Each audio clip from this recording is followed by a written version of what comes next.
Welcome to Kindred, hosted by me, Kate, and my sister, Jen. In this podcast, we explore our human relationship to the natural world.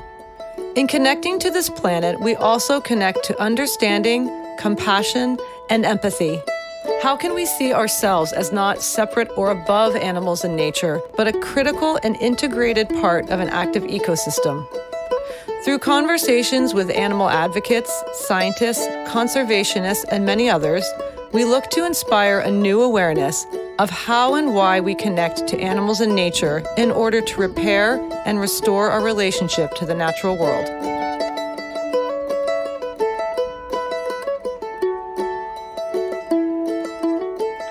Hey everyone, and welcome back to Kindred. How are you? Jenny, you look like you're bundled. I'm under a blanket. Yeah, I am. It's a little chilly today, a little breezy, and I needed the vest on top of everything today. We had a little bit of snow, though. I know we don't usually like to talk about the weather because it sort of dates these things, but it was. You had it today? We had a bunch of like golf ball sized snow flurries because it was raining like crazy, and then it turned to snow. The temperature dropped. So weird. It's so funny how different your weather is. I know. We had no rain today. I always feel so bad for like the deer. They get soaking wet and then it gets really cold, but it's all. I thought about that for the squirrels too. I know. Knit them sweaters, Jenny. You're a good knitter. They don't know how to wear sweaters. They don't need sweaters. So yes, I just grabbed a blanket, and Jenny, I would like to invite you to possibly grab a blanket or a hot cup of tea or a fresh bev, or maybe for all you listening, start your cooking, get in the car and drive, whatever you do when you are ready to settle into an amazing story of an incredible journey. Yes. I feel like I've never really heard a story and experience told with such depth and insight. So I urge you to take a little time and some maybe quiet time for this episode. It's really beautiful. So today we are speaking with Melanie Vogel, the first woman to walk all three oceans in Canada via the Trans-Canada Trail. It's the longest recreational trail in the world. So she walked from the Atlantic Ocean all the way across up to the Arctic Ocean and then down and over to the Pacific Ocean. Can you imagine? What was it? How many miles? 5,000 and something? Oh no, I think it was 15,000 miles. She says how long it is. 15,000? 28,000 kilometers is how long the trail can be. And she did that. So yeah, it's hard to grasp the length and the enormity, but we'll get to that. She tells us all about it. So Melanie's story is one of unexpected connections, harrowing experiences, brutal weather, stunning beauty, finding a soulmate, finding herself, and slow and emerging awareness of what it is to be human. We were spellbound by her account of shedding with every step the fear and anxiety and control we can hold in our everyday lives, and emerging more herself than she had ever felt before. And just wait to hear about who she meets on the trail. Another layer in this story of a beautiful, unexpected connection. My favorite meet cute of all time. But before we head to Canada, my usual PSA, please subscribe to Kindred Podcast. And if you're not sure about subscribing, we offer a free week, which I would definitely take advantage of that. It's brilliant. And you can also, via our website, buy me a coffee, which is another one-time donation way to support us. And please also follow us on Instagram and Facebook at the Kindred Pod. And thank you so much for everyone's support. But back to the interview with Mel. We're so honored to have spent time with her, and it felt like we were there with her, sitting around the campfire under a canopy of stars, steeping in her epic journey across the beautiful landscape of Canada. And we think you'll feel the same. So thanks so much for joining us. I would say definitely please share this episode. I think you're gonna love it. And again, we're just so grateful for Melanie Vogel and her time and the incredible story of her journey. So we will see you at the takeaway. Melanie, hello and welcome to Kindred. Thank you so much for joining us today. Hi there. If you would please introduce yourself and tell us what you do. I'm Melanie, and I'm proud to say that I'm the first woman who has walked to all three oceans of Canada, following the Trans-Canada Trail, which is the longest recreational trail in the world. It was an incredible journey that not only allowed me to connect with the people of this beautiful country, but with the land and most importantly, with nature. And it gave me incredible strong legs. Yeah, you must have some nice looking legs, girl. Wow, yeah, amazing. Well, that is incredible. And thank you so much for joining us today. And we are one day off a happy anniversary. Tomorrow is your first year back from your incredible hike across Canada. So happy anniversary, a little bit early, but it's right on time. And we're just so grateful to have you here at this time. What a special moment. I'm very happy to talk on your podcast about this experience. Yeah. And even your introduction is like, wow, do we get any more kindred with that? Like, oh my gosh. So thank you for that amazing soundbite. That was much appreciated. So before we get into this incredible hike you did, I wanted to start off at the beginning of your, hiking history, if there is one. Before you trekked across Canada, what hiking experience did you have? There is not much of a hiking experience. I was a city girl who found joy in seeking adventure in both urban landscapes and in the natural world. And that could be, exploring at home or exploring abroad. I immersed myself I loved immersing myself in different cultures and traditions. And it has always been my passion. I have always seen myself as an adventurer or like a low budget backpacker, not so much an avid hiker. So I traveled before. I did a backpacking journey through Asia, Australia, and New Zealand, and there I used local trains, buses, hitchhiked, bought an old motorbike to travel Vietnam, or later on a van to travel through New Zealand.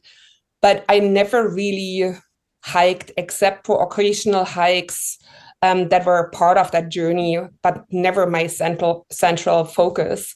So if I really look back and think about it, maybe my hike to the Annapurna base camp in Nepal, which was a 10-day trek, was probably my lengthiest continuous hike. And beyond that, I usually engaged in shorter hikes lasting a few days to a week to reach mountain peaks or just to explore, local trails. Mm-hmm. I mean, a 10-day hike, that's, a whole 9 days longer than I've ever done. So well done on that. That absolutely counts. And it sounds like, you've got an adventurer's heart. And so I'm wondering then what attracted you to take on the Trans-Canada Trail specifically, which I just want to tell people that this trail is about 24,000 kilometers, which is, let me just do the math. Just kidding. It's written down, like roughly 15,000 miles. So tell us a bit about this trail and what drew you to it.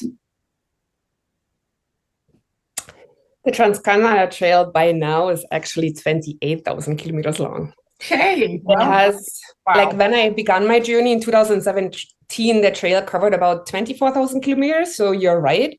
And it has expanded by an additional 4,000 kilometers over the past 6 years. Wow. And it is still growing. And because there are still new trails connecting to it. Okay. And so this trail is, as I said before, it's the longest recreational multi-use trail network in the world.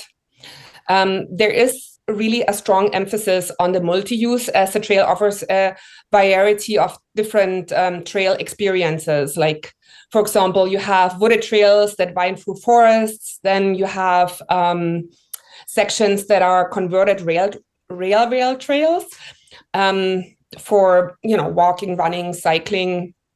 And then there's like the Trans-Canada Trail also has quite a lot of paved road sections that need to be shared with cars, and waterways that are meant to be paddled. So, and the trail runs actually from to all three coasts of Canada. And I walked it from the Atlantic coast in Newfoundland to the Arctic coast in the Northwest Territories to the Pacific coast in British Columbia. Okay. I was going to actually ask you that. Like, does this trail require other means of transportation? Like, was there waterways that you would need a kayak or some kind of like getting across, waterways that you can't walk through? And, so it sounds like you're hiking through all kinds of weather and geography. My gosh, what a landscape. I did. And these waterways, for example, of course, I wanted to make it specifically a walking journey. So when there were waterways, I had to either take roads that were next to it or trails that were next to it. Okay. Or for example, in Nova Scotia, it was an old rail bed that I chose to just walk around the Prador Lake. So I always found my other ways of connecting trails when there were water trails in between. Yeah. And could you know that beforehand, before you got to that part, or would you just discover that mid hike? Do you know what I mean? Did you have it all planned out before you left, or some of it you had to improvise? I did not have everything planned out, but the Trans-Canada Trail has a very extensive map that actually explains every trail sections that you're walking or paddling in this case. And so I was prepared, or could myself prepare and look what is next to the water trail that I would then have to walk. Yeah. Right. Oh, that's a really good question.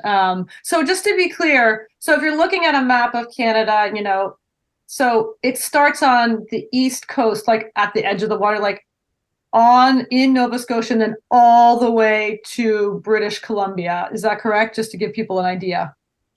The trail starts in Cape Spear, which is the easternmost point of Canada, and that is in Newfoundland. Oh, okay. And then it goes all the way up to the north to the Arctic Ocean in Tuktoyaktuk, which is the Northwest Territories. And then it would finish in Victoria, which is not quite the Pacific Ocean, but is, Yeah. Yes. Okay. No, that makes the western coast. Yeah, and we have that out here, not I'm saying, but we have like, they call it like rails to trails. So those kind of things that makes it so that, you have some breaks, I'm sure, from the rugged sort of experience that you had. So, so now that we kind of have a general feel for the TCT, tell us a little bit about what compelled you to do this trek? Like, what inspired you to leave your home and hot water on demand and leave your comfortable bed and set out for this epic solo journey? So I first learned about the Trans-Canada Trail after returning from my previous journey.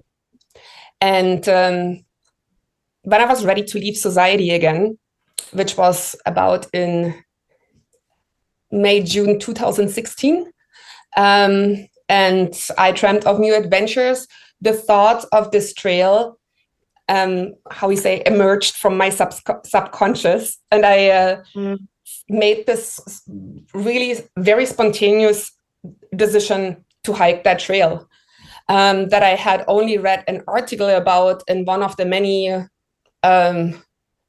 visits in the library in Vancouver when the pain of not traveling or of wanting to go was so great that I went through books and read other people's journeys. And so that's when I learned about this trail, and it got stuck in my mind, and then it appeared, and I made the decision to walk it. And I think I did not have by that time a full understanding of the challenging or of the challenges of such an extended trek.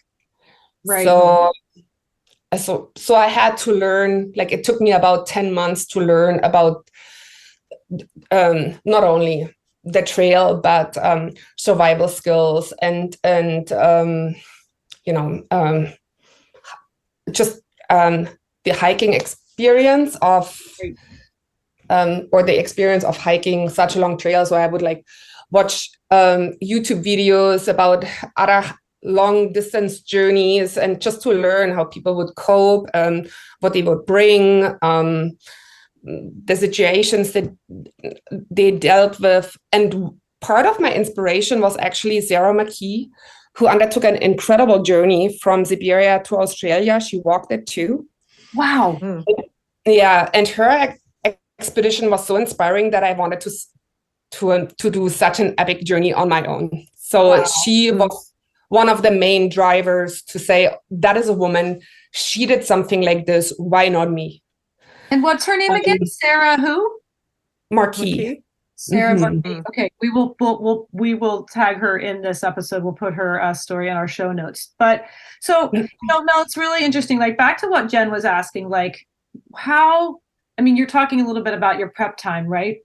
And you know, you said like after 10 months you sort of started to get the hang of some things, but how can you possibly really plan and prep and, you know, for a trip like this? You just have to get out there and just do it and learn along the way, I guess. Both. I prepared. I had to prepare for the equipment. I stored a lot of equipment with my friend, and he would send it as I needed it. Like because my plan was to walk continuously through all the seasons, so I would not go home in between because there would not be a home anymore, right? So, like I quit my apartment. I really did live on the trail the moment I stepped on the trail. Yeah. So everything for that had to be prepared. And then really also, I mean, I had quite a few initial fears about this journey. And I read up on how to deal with this. I read up on, you know, how to deal with bear encounters or, how to deal with weather, to be properly prepared for survival. I attended a survival course in Toronto. I did a first aid wilderness course. So there is quite a few things you prepare for it. And then I looked at the different trail sections. I reached out to other adventurers, all these kind of things. And I did watch a lot of YouTube videos of other people who did similar journeys, maybe shorter, but it doesn't matter. I mean, right. And for me to step on the trail was driven by this urge that I wanted to have my freedom back, that I once experienced in this past journey. And that was one of the main reasons why I actually wanted to go. Sure, Sarah McKee was one of the inspirations, and there were other reasons, but this was one of my most priorities. I wanted to have my freedom back and step out of society. And I felt almost like the trail was a really good excuse because it was so long to be out there for a really long time. Yeah. Wow. Yeah. So like it's almost more culturally acceptable if you're doing something like that than rather than just go sleep in the woods for 5 years. So yeah, you had a purpose. So it seems like it's more. Yeah, that makes sense to me. And I like what you were saying a lot about, even if it's shorter, all the same things have to happen. You just repeated them maybe more times than other people. But I'm also curious, like, was there ever, or was it a common experience for you to come across something an experience or a challenge, whether it's weather or nature of some sort, where you're like, I don't know how I'm gonna manage this? Or did you feel like Sure. you had everything you needed? No, absolutely. We all come to these points. Yeah. And I'm not an expert. When I stepped on the trail, I was absolutely no expert in hiking or with weather, or I did not have this or century long experience like some Right. adventurers have, where I just know I did not. And I met a lot of people along the trail that would give me advice. Sometimes I just had to settle down when weather was really shitty, and had to stay put just to wait it out. These were the smartest moves I thought I can take in these situations. Or same things when you get lost and you tell yourself, okay, sit down for a moment, just because you're tired, you're hungry, you're impatient right now, nothing works, and then have a tea, look again, and Yes. this can be in areas where a lot of trees have fallen, and the trail signs are underneath the tree, underneath the fallen tree. So for a bit, you don't see the trail anymore, which is sometimes overgrown because it's not maintained. And, things like this I encountered severe weather, for example, hail that was like as big as golf balls. And Right. that was a scary moment. I did not see that coming. I was really, really scared when that happened. I was very lucky that in this moment I was in a campground being helped by a woman to pull a tarp over my ultralight tent that got ripped in this event. And I sat in this tent with that woman who couldn't even make it to her own trailer anymore. And I wasn't sure how this event is going. Like, will we be injured? Will we be safe? So you just have to go sometimes also with the flow of these like uncertainties. And I think as I walked, is almost, as you go forward, you encounter so many things and you learn with it. And sometimes it's like easy learning, and sometimes you learn it really the hard way. Right. Yeah.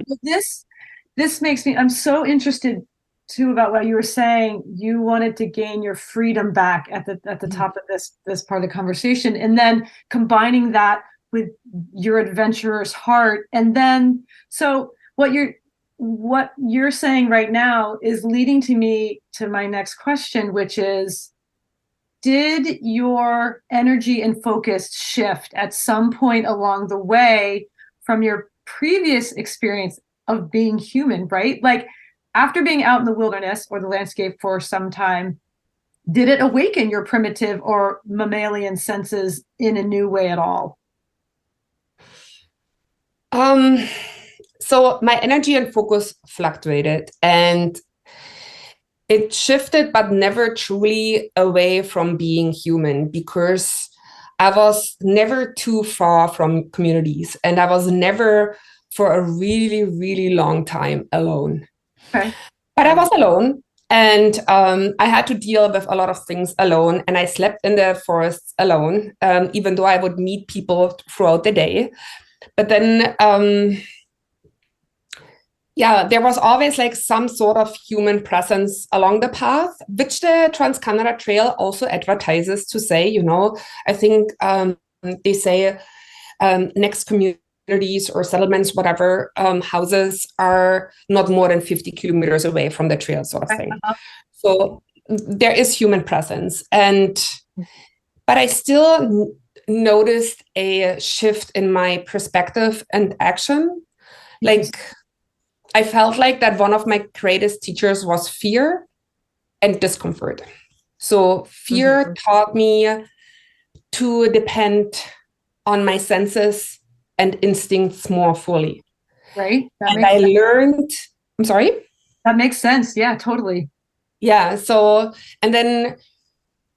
I would like see and listen more attentively. And then I felt that like reconnecting to these senses also revitalized my life. Like you feel just more awake, more more alive. more Yeah, alive. because it's in a way it just brings you right to the present moment in such a way that you can't really think about anything else but the present moment, which is the gift. I mean, it's hard to stay in that in modern society. So, and that's what we are supposed to embrace, the present moment, not the past, not the future. Really hard when you have all these things not to, yeah. And it's true, you are there. And I feel like in contrast, the city fosters a different type of alertness, like which is more centered on avoiding people in bustling urban areas or the noise of high traffic. So when walking through cities, I experience this constant monotone background noise, like, or what we call white noise, which I find now that I was in my journey and experienced so much silence, I find this white noise very unpleasant. And I know this white noise gives a lot of people in cities this false sense of security or like comfort, right? Some people even say they need the noise to fall asleep, or to not feel alone, right? And so that was the point when I started to contemplate also in my journey of the true meaning of what human comfort and the notion of leaving your comfort zone actually means. Right. Like the feeling of being comfortable is something we often prioritize, and we tend to favor modern comfort over natural comfort. Like in nature, for example, I felt more in touch with myself or with my humanity without feeling human superiority. And a hard word to think about, really. And I may have struggled with like pain and experience hunger and sleepless nights, but I feel like these human experiences you have in society as well, and being in nature, I feel you just lead a healthier lifestyle where you can just be without judgment, where fear and anxiety is allowed to pass. Which I never experienced in our society. Like when I lived in big cities, I almost like we are grappling in big cities so much with mental illness, like discomfort, stress, anxieties, fear of failure, not having enough self-esteem, and it lingers. Yeah, right. While in nature, I had sometimes really intense fear. I was almost frozen in fear when I was laying in my tent and I hear the crack in the woods. But the fear is allowed to pass. Right. It's a moment of fear and it's passing, and then you're good again, and you can trust that you will be good again.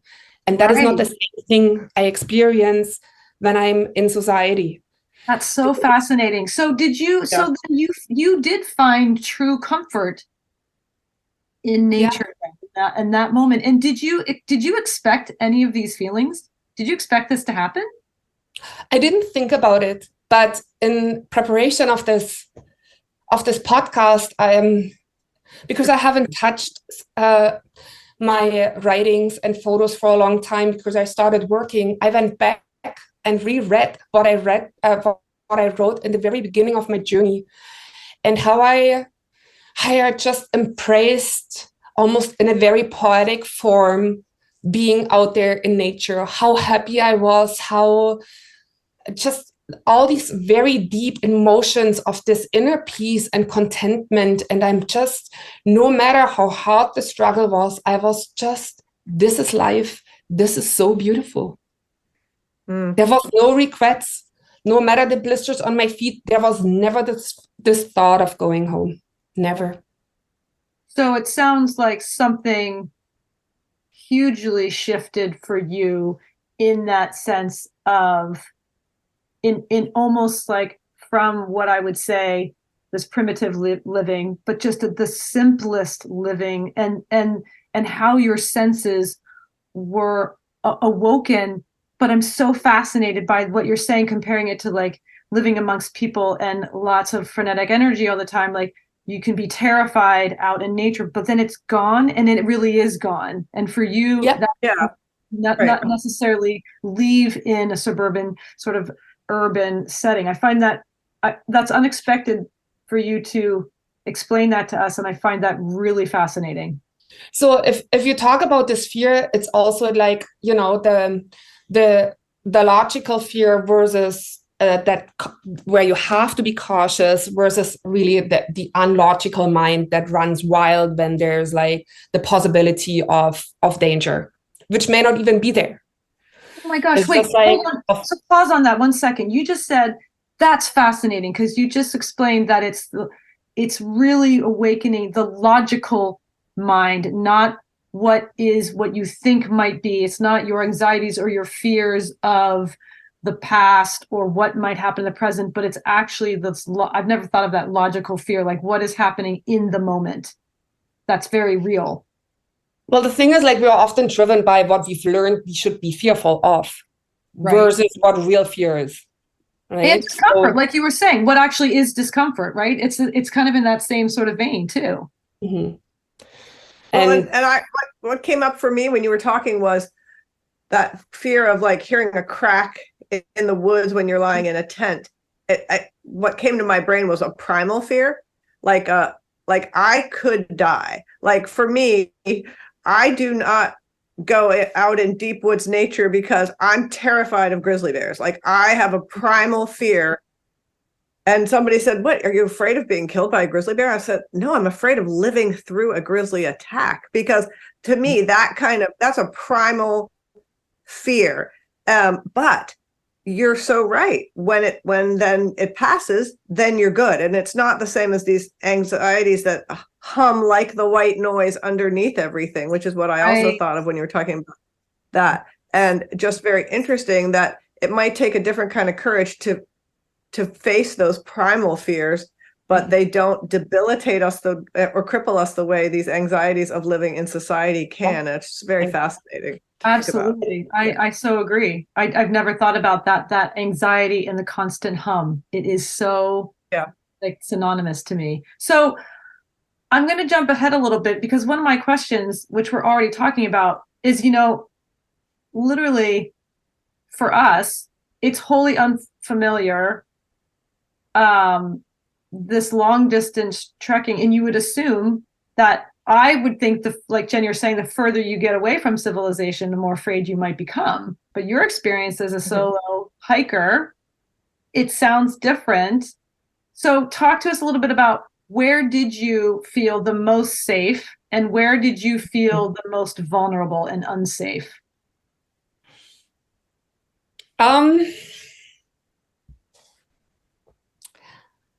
So feeling vulnerable in nature is quite profound. And from my experience, much of this fear often arises from the unfamiliarity with the situation or with sounds or with your environment. Right.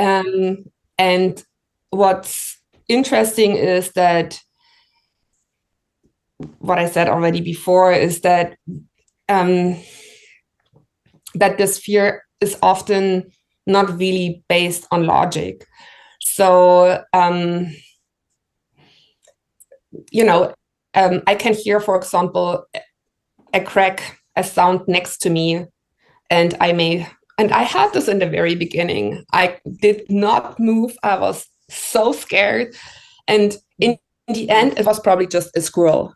Right. No, what I'm saying. Sounds really bad. Let me just tell you. Right. Or you sound like bears. Yes. And exactly. sometimes these animals, or if you hear this huffing of the deer, right. and I learned only over the course of my journey about this sound, and I did never thought that this would be the sound of a deer. Right. So there is a lot of, as I say, like not knowing or unfamiliarity with with the natural world, just to say it really blunt. Like, I realized this in the very beginning when I stepped on the trail, how little do I know as I walked along about the trees and the birds and the animals and the tracks and the weather and everything. So, and then you start that you want to know for your own safety, for your curiosity, for everything. And as you know more, fear starts to vanish. And then you also start to prepare yourself differently, right? Yes. But there are certain fears that are a little bit more serious.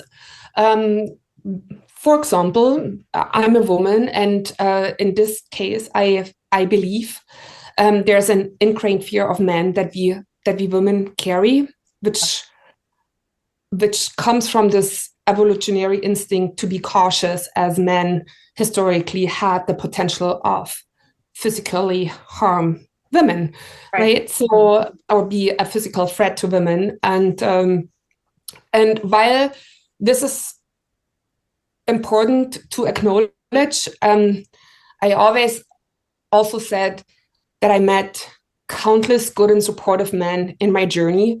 Yes. But in the end, it always takes one person or one harmful encounter to significantly impact someone's life. Right. Not just for me as a woman, but for everyone. So I like this fear of men. I had discussed this many times in my journey, also with other women, and I always got the head nod, where women said, "Yeah, I see that. I see you. I would feel the same." Yes. Which is very unfortunate for all the good men and supportive men that I met in my journey, and I do need to acknowledge them and their kindness and their support, right? So I do not want to just say this. No, bland. of course, absolutely. So, can you give us an example of one of those fearful moments? Yeah, there are a few moments when I specifically came closer to communities where I did not feel comfortable, because people will approach the tent. I had kids throwing stones at my tent for the fun of it, which really that was in the very beginning, and I didn't know how to deal with it. I felt threatened by children because I didn't know, will they come back?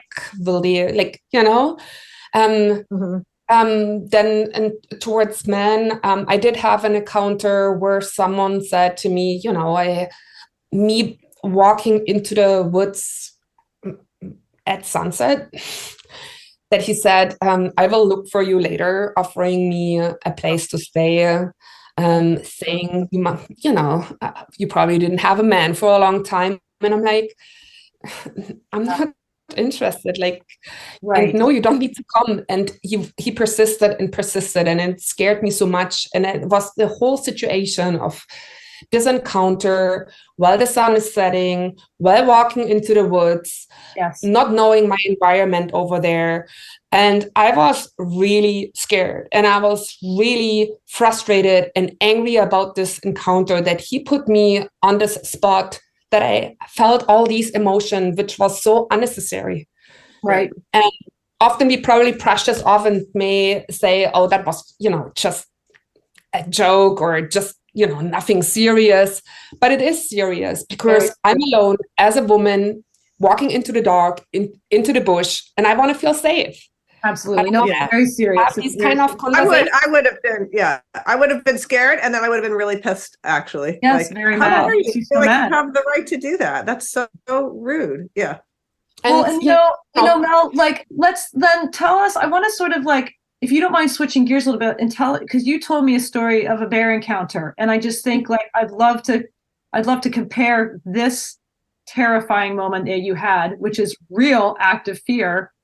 Talk to us about your bear encounter and the different type of fear you felt there. I had this bear encounter in Alberta on the trail. I know the trail, I just can't think of the name of it. But anyways, beautiful trail. And a grizzly mom and her cub walking towards us right on the trail. I see them. I drop my hiking poles, use my bear spray, and I actually film it, because from the start, I did not feel a threat. That may sound naive, but sometimes you just have that feeling there are no threat. Yeah. They weren't. They really weren't. as they came closer, of course, Marlo started barking, and I think he triggered the situation of his barking a little bit. And I followed through with everything I learned, yelling loud and telling them to go. And but they continued just walking their walk on that trail, and they passed me and Marlo. We stepped aside into the bush. Wow. Did I have a little bit of soft knees there? Yes. Did I feel really, truly threatened? No. Right. And that is because I felt prepared. I felt protected through my dog. I felt like there was no aggression coming from both. There was curiosity from the cub, and I wasn't quite sure if it's curiosity or if he was a little bit more eager to explore a little bit further. But all together, it was not an aggressive situation. And I had this before with a wolf encounter on the Dempster Highway when I walked to the Arctic Ocean. Same thing. Yes, sure, my body was shaking, but the whole situation was very calm, rather curious, non-aggressive. And I followed through with everything I was prepared for, what I knew, what I had on my with my tools. I don't have that necessarily with human encounters. They are much more unpredictable for me. Or the same thing as domesticated dogs. They're much more unpredictable for me than any wildlife, because I feel often wild animals don't want to be bothered either. While I've been many times approached by very aggressive dogs along the trail, sometimes up to 3 dogs running up to me and my dog attacking my dog. And it makes for really unpleasant situation. And then I'm really high alerted the next time it happens, right? Which is really not a good thing, because I carry this fear. I pass it on to my dog, which I actually try to avoid. So well, and I just find like putting these two stories side by side, you would, as someone going out, like Jen's saying, the biggest fear is like the bear or the wolf. And this is where we're trying to get partly to with this podcast, is that actually nature, they play by the rules, right? Your instincts work with their instincts. You could sense if you were in a situation, and when this man says, I'm going to find you later, this is the real threat and the real terror. And I think so many of us think out there in the wilderness is the scariest place, and yet it's what you were saying, it's the most comfortable, it's like your senses and your animal sort of side to you, yourself, like understands and can get back to that level, which I just find absolutely fascinating, incredible.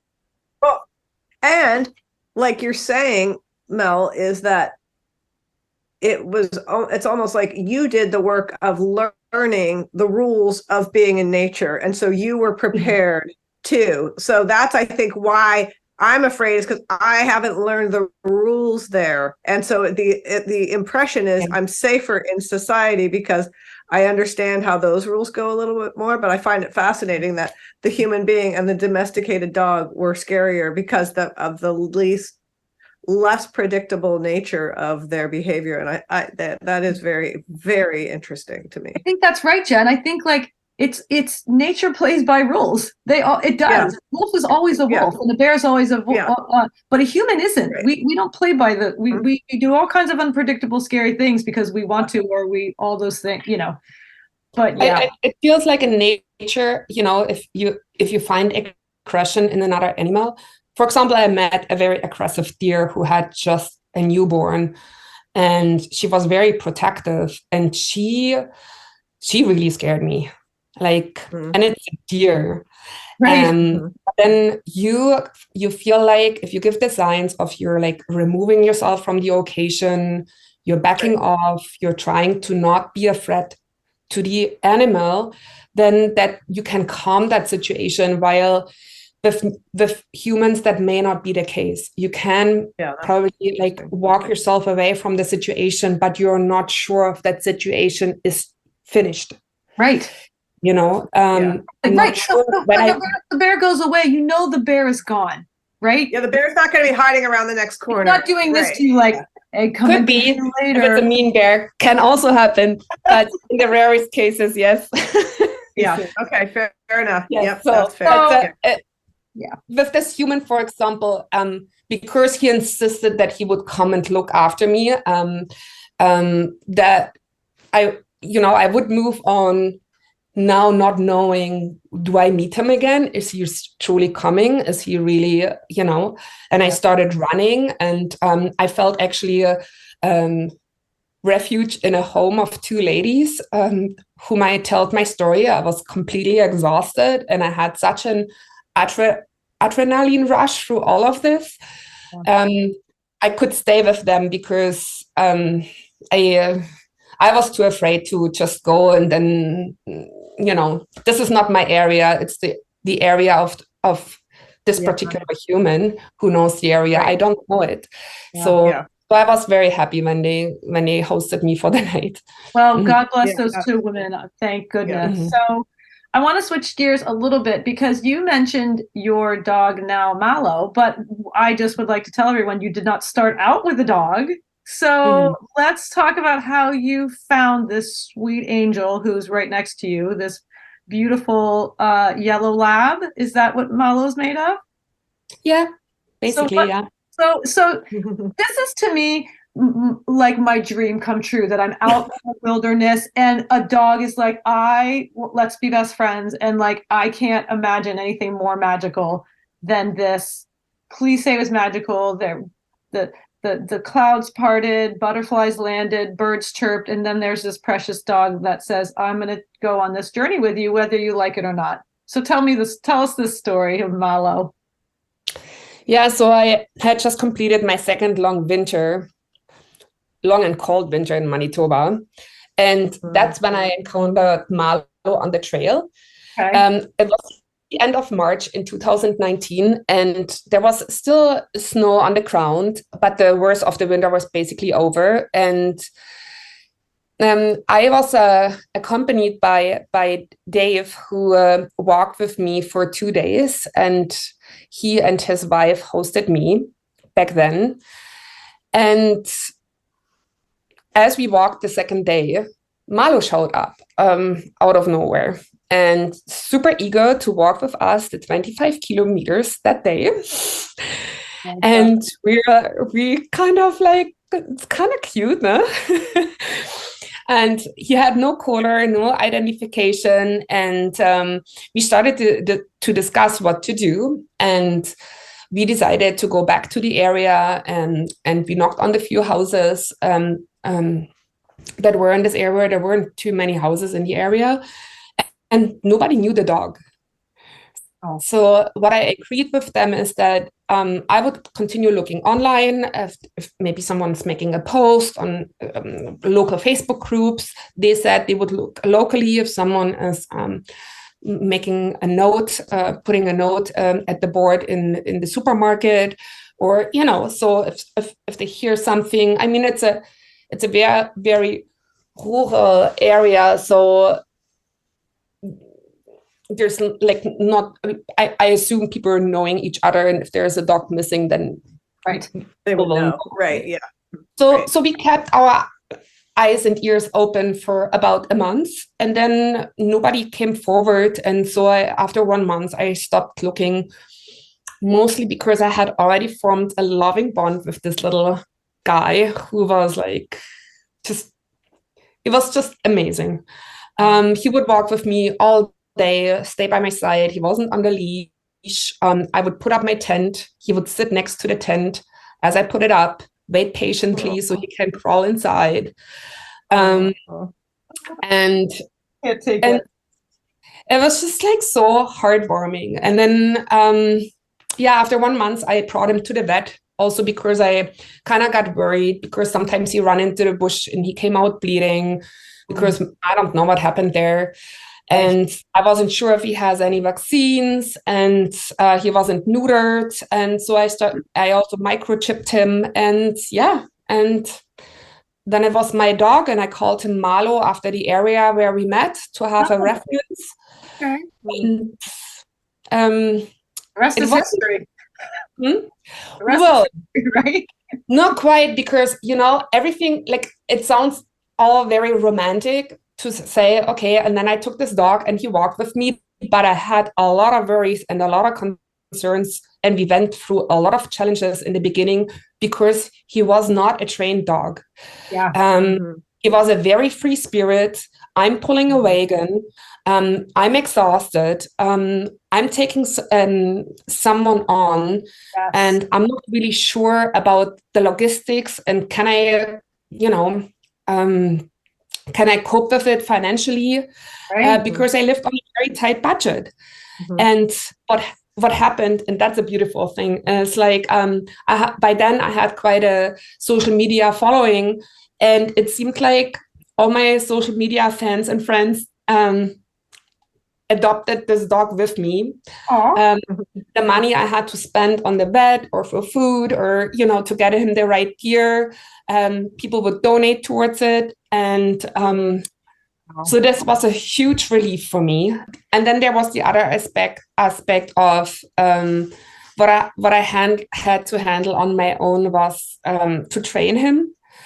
And I was worried about, I was very worried about potentially altering his personality or his character, which I didn't want, because I loved that he was such a free spirit, just like me, Yeah, you and didn't want to sort of rein or sort of damper his free spirit, and just the way that he came to you was such a great animal already. Yeah, right. I get that. Yeah. So I only gave him like the basic commands just to keep him safe, which not always worked. Right. But the rest I just left because I wanted that he is in his own hike in this journey. And what I need to mention in this regard is also that he kind of changed my entire journey quite a lot. Yes. Because by the time I met him, I was pretty burned out from this long winter. I was really low energy. I ran on a really low flame. And then he comes along, happy, tail wagging, have all this never stopping sense for or spirit for exploration. And it gave me so much new energy and motivation. And it felt like he kind of ignited the spark of adventuring and exploration in me again.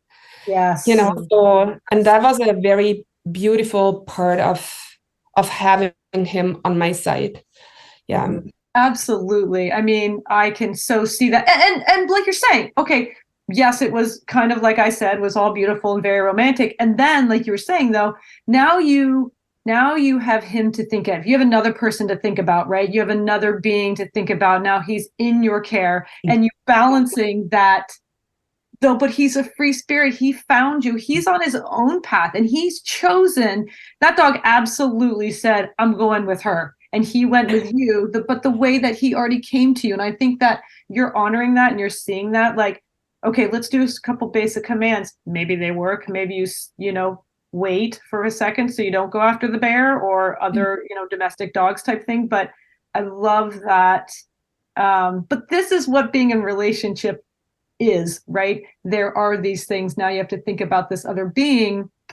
But what the beautiful thing is, what this dog has brought into your experience. Now, how far into your journey were you when you came across Malo, and how long then did you have left? I met him in March 2019, so that was about after 2 years. Okay, you were 2 years in already, so that makes sense when you say he sort of rejuvenated a bit of, sort of ignited that inspiration, that spark that you might have been feeling challenged. I mean, that's tiring after 2 years. And it was beautiful in the sense also that it felt like I gave him this life of adventure, what he seemed to so dearly need. Yeah. And he gave me a life, like he gave me companionship. For the first 2 years, I would convince myself and others to say, I'm not lonely. Right. I'm not lonely. I was lonely. I met so many people along the trail. I had so many encounters. Everything was so new and fresh and so much to discover and explore. I was not lonely. Then I met Malo. After this long winter, I was low on energy. And I I looked at him at some point as we were walking the trail, and I thought to myself, maybe I was wrong. Mm-hmm.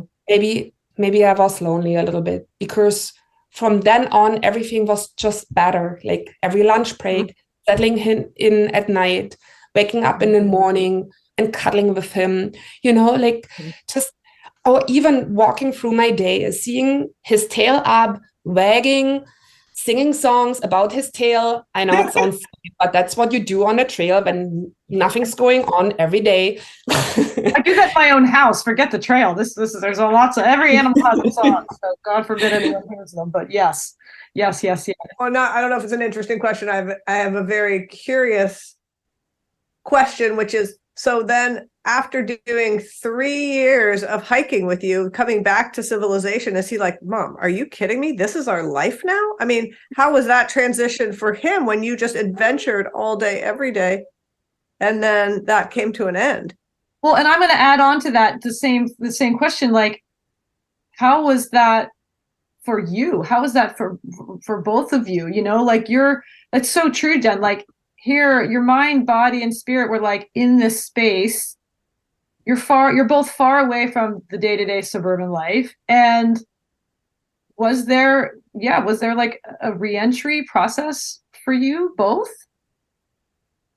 I think so. Oh yeah, absolutely. Yeah. And it wasn't easy. I can imagine. And I'm still adjusting back into getting settled and into into readjusting to our default world, as I call it. And I think I love that thing that says a mind stretched by new experiences can never return to its old ways. And this is exactly what I'm dealing with right now, which makes probably settling down a little bit harder. Right. Because you have experienced so much, and now you're settling into one specific place. You're not moving on anymore. And your nomadic lifestyle is finished for a while, not forever, for a while.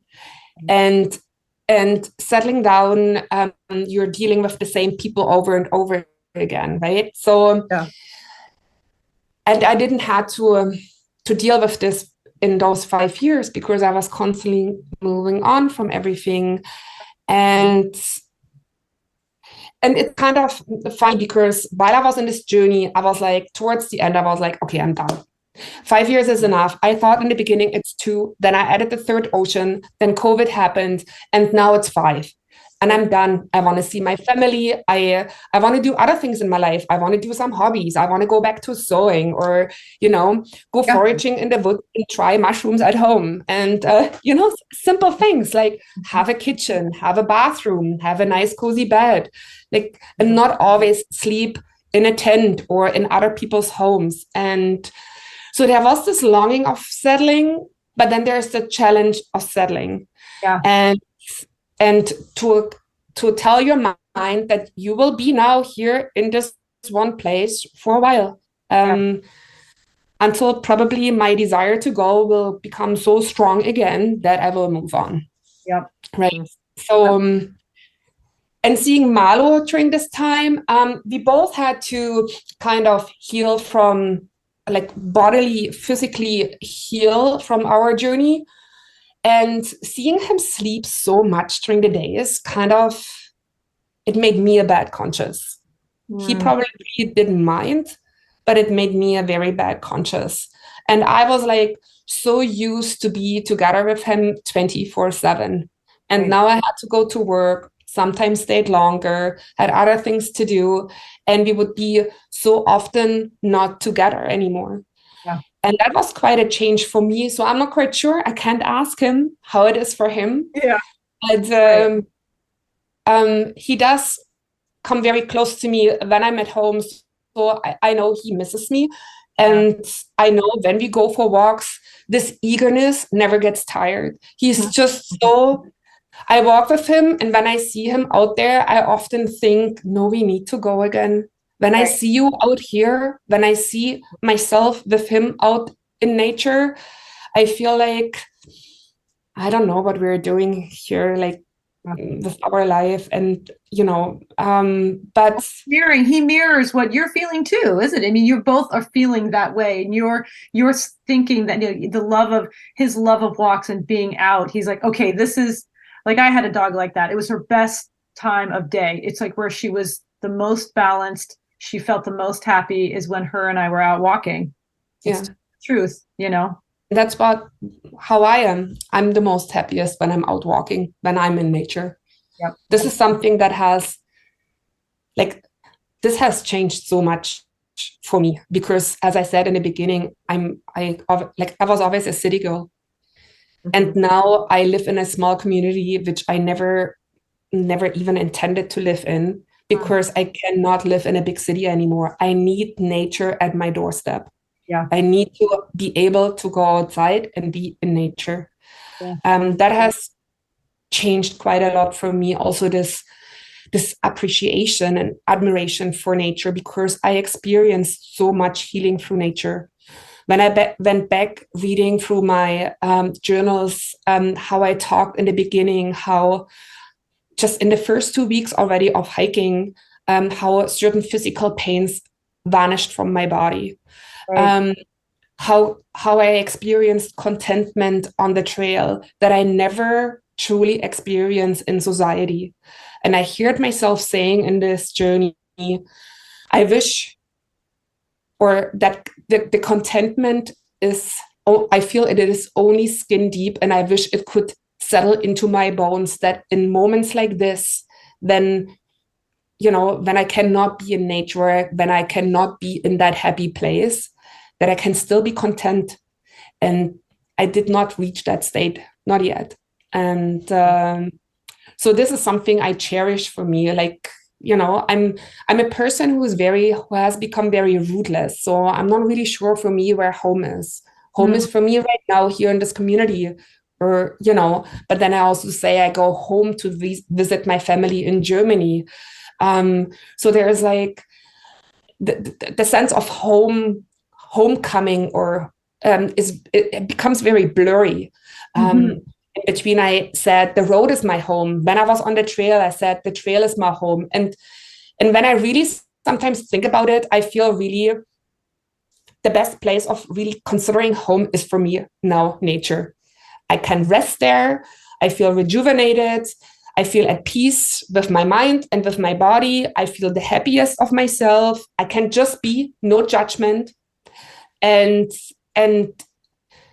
yeah, it's a happy place. It's a safe place. It's a place where I can be the best of myself, of my true self. And that has changed for me, because I never thought I would ever say that. Well, I think,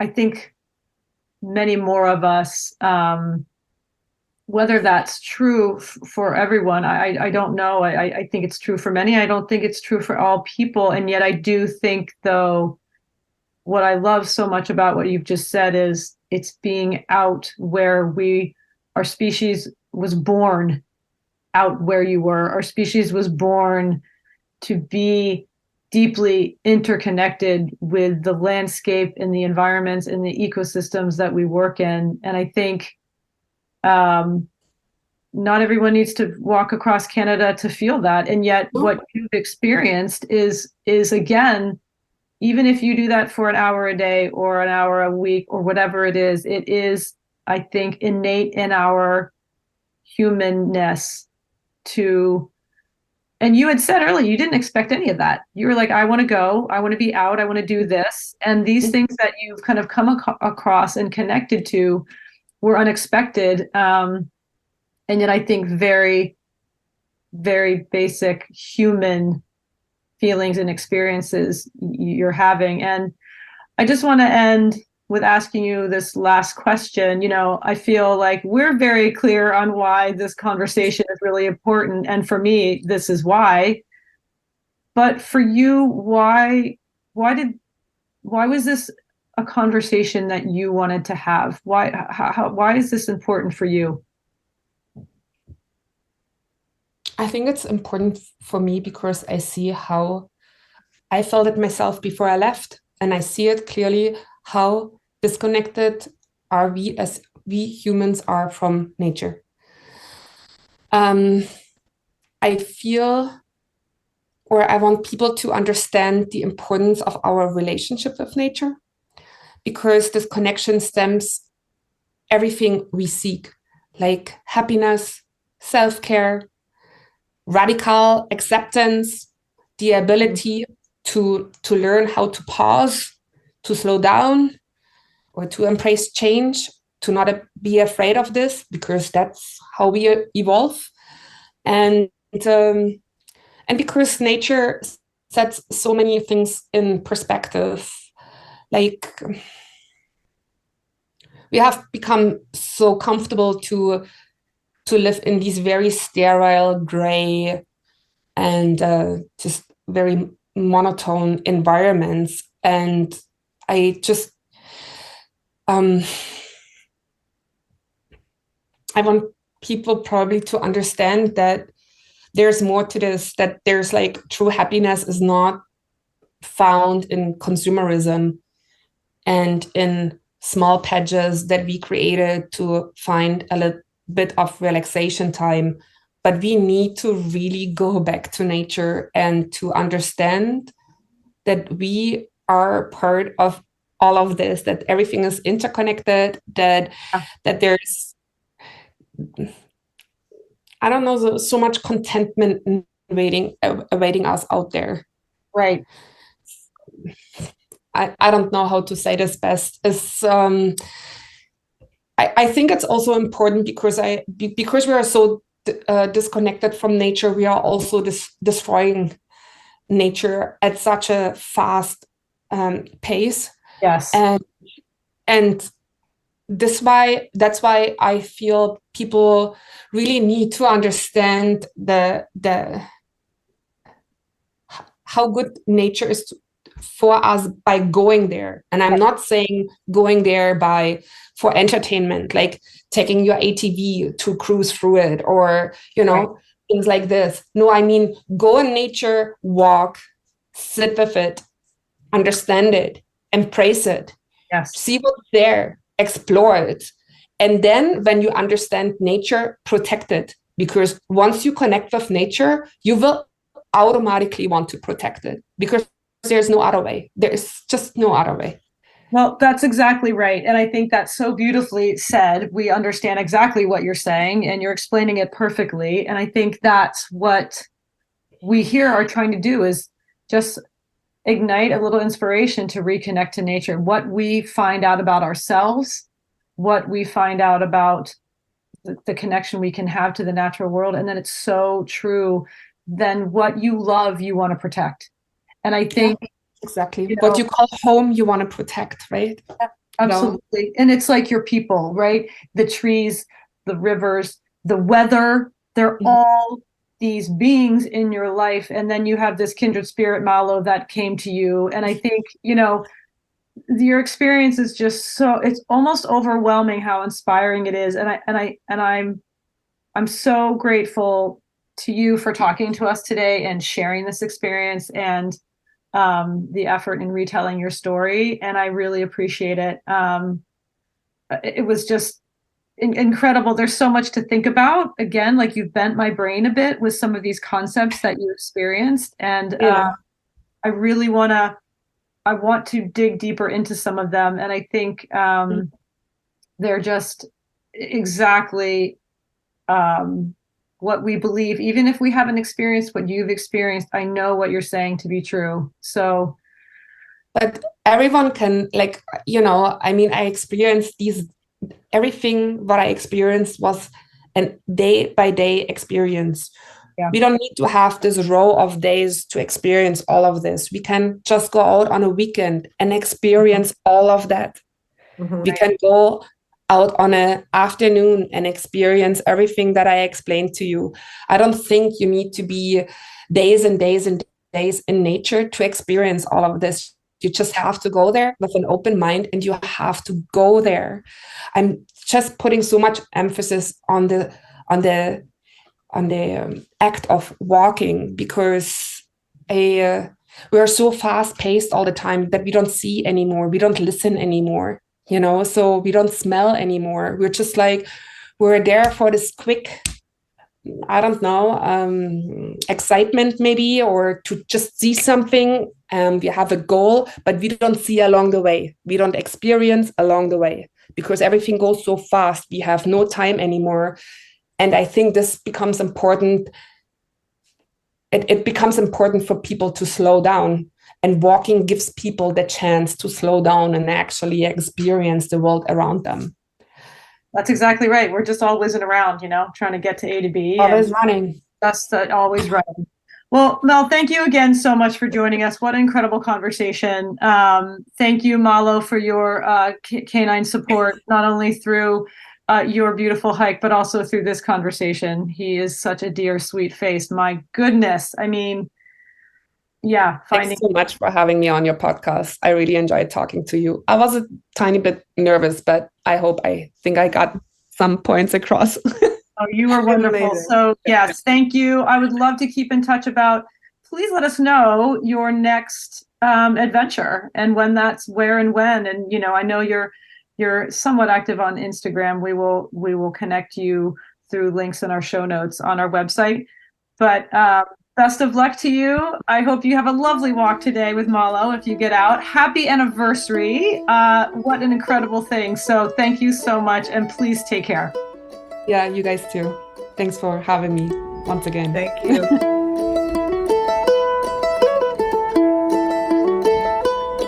Hey everybody, and welcome back to the takeaway for Mel Vogel. Oh gosh, wow.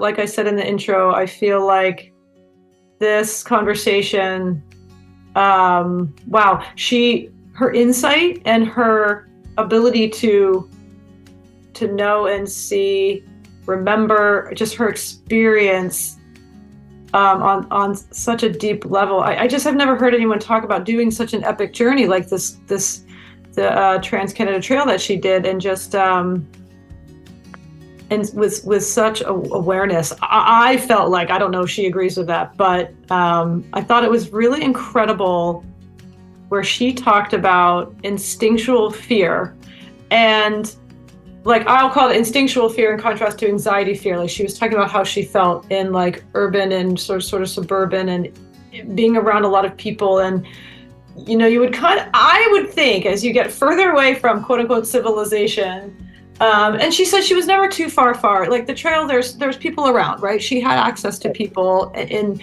I guess just enough, but still my point is like, I kind of would think you'd get more, I feel like I get more fearful. And Exactly. She was, right, the opposite. And she's saying Right. how I loved her story of when she came across the grizzly bear with her babies, the mama bear with her babies, and that instinctual fear she had. But actually what it was, she was tapping into if it was a safe or unsafe situation. And she could tell instinctually that it was fine. It was all good. And she did things to sort of, Right. But she wasn't terrified. Yeah. Right. She said she wasn't terrified. And like when the bear passed and she knew it was fine, it was all done. Right. The fear was, if there was sort of fear there, a natural, healthy sort of a fear of like, okay, let's be aware here. And then her story of coming across that horrible man who was like, I'm going to find you later. And that fear doesn't go away because you don't know if he's telling the truth or not. He's just totally messing with you. I mean, that was so fascinating. Yeah, absolutely. And that whole thing, like you said at the beginning, I would just assume the further away from civilization you get, the more scary it is because you're out in the wilds and you don't know what to expect. But what she was saying was that's actually not true. And she did a ton of research. Like, she was prepared for this too. And like, I think one of the points that you wanted to bring up was that whole thing about blanking.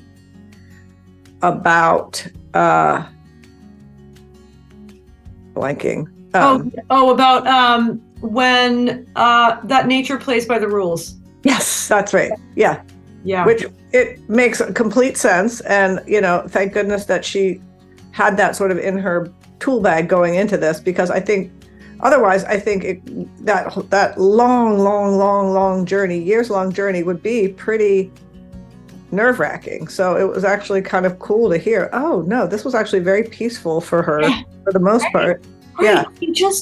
Just amazing. And then, of course, we joked about how the sound of a squirrel sounds like a bear, right? But it just is that instinctual fear that actually comes, and it always plays out to the other end. And of course, there are things where people get into trouble. Yes, there are bear attacks. She was talking about the deer. Deer can be incredibly protective. There's a lot of different things that can happen. And yet, I just thought it was the first time it really hit me. Like you're saying, like nature plays by rules, right? Yeah. It's generally, if you get to know it, you kind of understand it. There are rules that's why it works so beautifully. Right. And that's why I feel like humans are such a dangerous species in a lot of ways, because we don't play by rules. We all have our own sort of intentions and comfort with not playing by rules, and to the degree of all the way to like sociopathy and psychopathy, or if someone says I'm going to come back for you, they might just be doing that to mess with you and to be making you more afraid. So it's just you don't it was just really, really one of those moments like we have so many times in these podcasts where your brain warps a little. It's like, whoa, I never really thought of it like that before. And what a cool insight into that experience. Yeah. And I really, I so appreciated her. I don't know if it was an effort, but she really spent time and she dug into this experience with us. And just sort of what I took away was unexpected. Absolutely. And there were so many beautiful moments that she had on the trail. And just the story of meeting Malo is just, to me, that's like the dream. You want to be out in the wilderness. And then just what she was talking about too, just that deep connection that she felt when they met and they decided, she was like, okay, we are paired and you're a soulmate. And it was just really, really beautiful. Especially the timing of it too. Like she was kind of feeling low, and she had been she had lost some of her mojo, I think, and that sort of ignited that with her to do this after she met him, which was so cool. The timing of that, it was beautiful. It really was, because I think she had been on the trail for a couple of years at that point. But I loved. There are so many takeaways, and I'm really, really curious about what other people's takeaways, what really hit them. I would love to hear from you.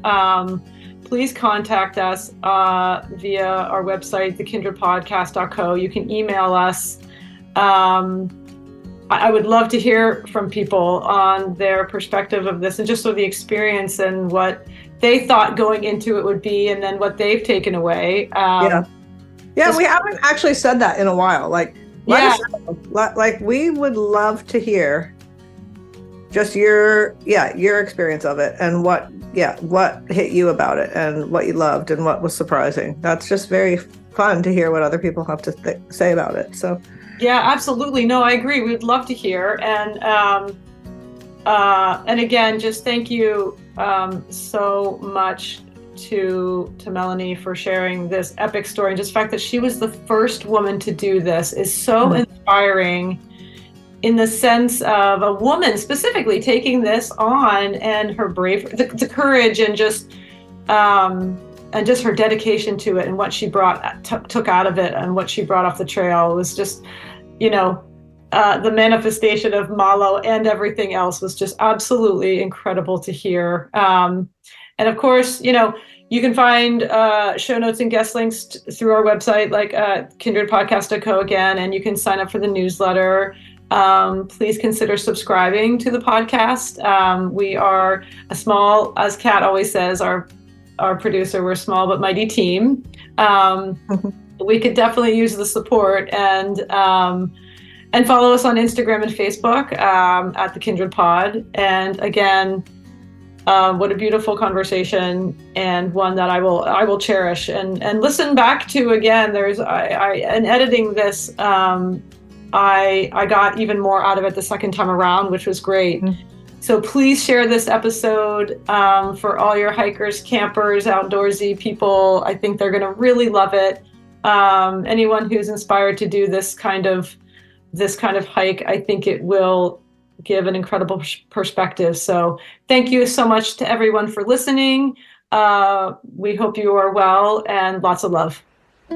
Kindred is hosted by me and my sister Jen, produced by Kat Gaddy and myself, sound production and editing by Dan Cooper, original music by Ellie Grace, and our Kindred artwork was created by Lindsay Coffin. Please follow, rate, and review wherever you listen to podcasts, and feel free to contact us through our website at kindredpodcast.co, where you can also find details about Kindred Plus, our subscription service, as well as links to our social media accounts and show notes.